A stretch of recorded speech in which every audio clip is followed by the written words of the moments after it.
Hello and welcome to Global Expansion Ideas 2010. My name is Lucas Spies. I'm with Global Capeesh. I just wanted to say before we begin, thank you for paying attention and watching my video. This is a new series for me, and I would definitely appreciate it if you put out any information on Twitter or your preferred social network about my videos. It means a lot to me. Okay, let's begin. This is session 1. I'm going to do a course here. What will this course cover? This is the introduction, and I'm going to include some information on global strategy. That's going to be the focus of this program tonight. The effect of culture is the next one. I'm going to try and include some global negotiating with that, but culture is a pretty big topic in itself. Global marketing needs its own segment. That's the following week. Week 4 would be global finance and labor and HR, which part of finance would be the FDI, put that in there. Global logistics and production will be week 5. And finally, connecting the dots will be a week just to wrap everything up about what we talked about here. Oh, and also one other thing, I did want to mention that this video is pre-recorded. I don't know if I'm going to be doing that with the rest of the videos, but we'll see how this one goes, and depending on the response, I'll either do that or they'll do a broadcast. So, what is global business? I wrote up here, international business versus multinational enterprise versus transnational corporation. An international business is any business that has any portion of its dealings abroad. For example, a company that manufactures something in another country for distribution in the United States, or any kind of trade in dollars versus euros or any other currency. Multinational enterprise is along the same lines. Basically, a company that does business in more than one country. Transnational corporation is a company that really does not have boundaries in terms of where it does business. It looks for opportunities. Let me define this. Global business: any business that fully defines the spectrum of opportunities regardless of nation-state borders and acts to maximize those benefits in order to grow profitably in new locations around the globe. It also works the other way, which is to identify threats and to minimize the effects of those. So basically, a global business is a business that really tries to see the value in exploring opportunities and taking advantage of that. One aspect of global business that gets a lot of attention is arbitrage. Basically what that means is that if a company sees that, for example, leather coats in one country are worth 3 times the price of that in another country, they're going to go buy a whole bunch of those leather coats and distribute them in the other country and make a profit. Arbitrage will naturally start to dissipate, for lack of a better word.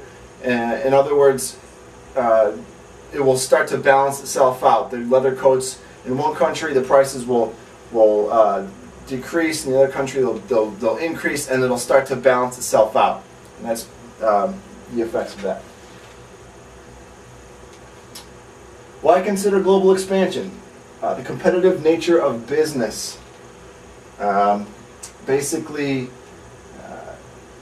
I like to refer to this one humbly as the go jump off a bridge scenario, in which, when I was growing up, I would say to my dad, Billy, Joey, and Tommy all got mohawks, I want a mohawk.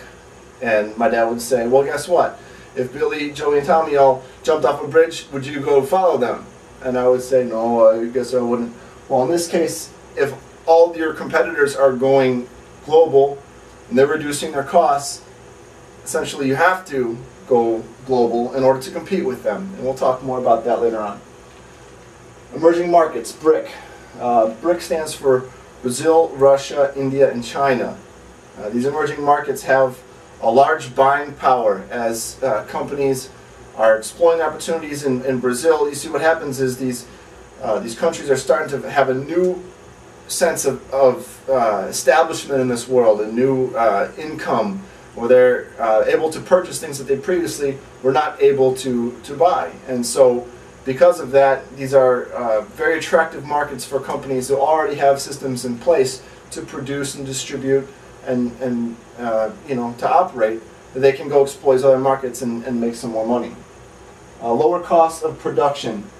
One of the main ideas of going global is to reduce your costs. You can get things manufactured in other countries for a lot cheaper than you could in your home country. You could lower cost of, that's it. Manufacturing, a lot of other transportation costs, for example, may be less. But the cost of production, that's the main thing. Larger network of distribution.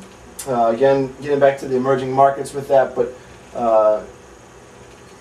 you have more outlets for sales. You can sell, instead of just the United States, you can sell in China, you can sell in Canada, you can sell in all around the world. The whole world is your marketplace. With the world getting smaller, it's easier to get your products in different venues to be sold. What I termed cultural acceptance persuasion.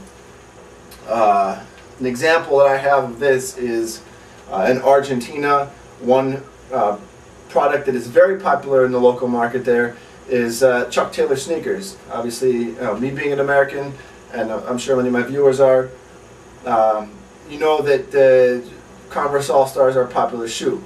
Well, compared to what it's like in Argentina, it seems that that percentage-wise, the people here have a lot of other opportunities. You can get Nikes, you can wear Reeboks, you have all different kinds of opportunities. In Argentina, the shoe to have is the Chuck Taylors. That is the shoe. So cultural acceptance persuasion is what I put there. Just basically means that it can catch on, it can be viral. You can find an opportunity that everybody wants to have a part of and wants to be involved with. A large societal impact.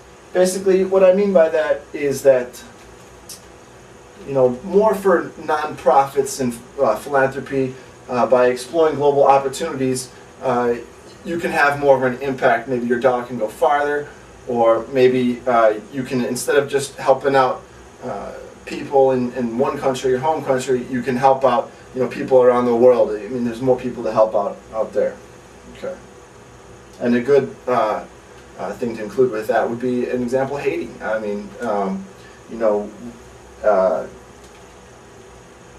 With the technology that's out there today, companies like MGive can really make a big impact on in situations where there's a crisis involved or something like that.